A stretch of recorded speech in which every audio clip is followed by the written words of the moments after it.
Destaque final, professor Marco Antônio Villa.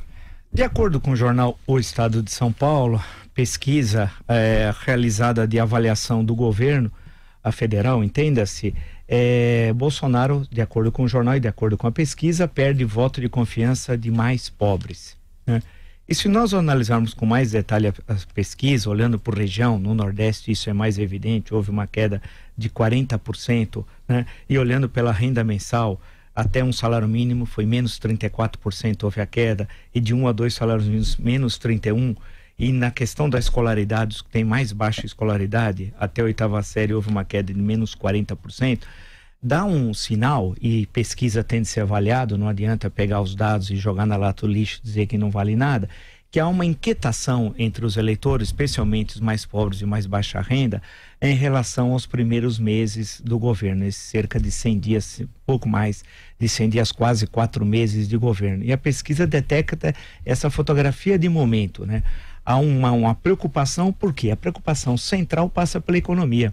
Ou seja, a recuperação econômica que era imaginada no ano passado, que fosse muito rápida, nesse ano não ocorreu até o momento.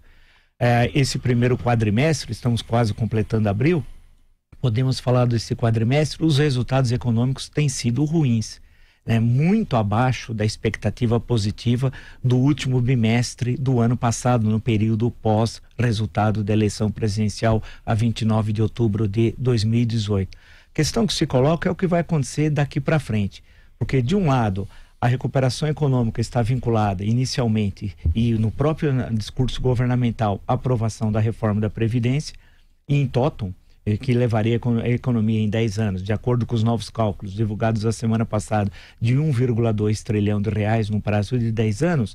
Então a questão que se coloca, portanto, é esperar e ver como é que essa tramitação vai ocorrer e o que vai ser retirado dessa reforma, tendo em vista que dificilmente ou é impossível que vai ser aprovada em toto a proposta governamental. Muitas dessas questões elas vão passar por modificações na Câmara e no Senado.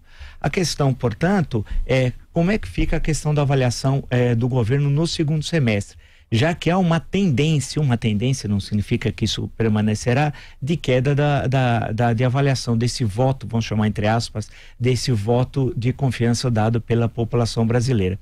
Nada indica que a recuperação econômica vai subir rapidamente no segundo semestre, inclusive porque a aprovação da reforma da Previdência deve ser concluída somente no segundo semestre desse ano. Portanto, estaria se transferindo a recuperação econômica para 2020.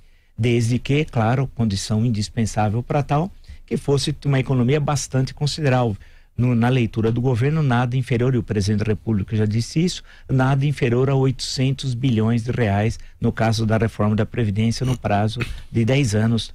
A questão se isso vai ocorrer ou não, nós não sabemos, mas é claro que há uma vinculação direta entre a avaliação do governo, voto de confiança e a recuperação econômica. Vamos aguardar os próximos meses e ver que relação poderá ser estabelecida entre a economia e a política. Lembrando que quem determina a economia sempre é a política.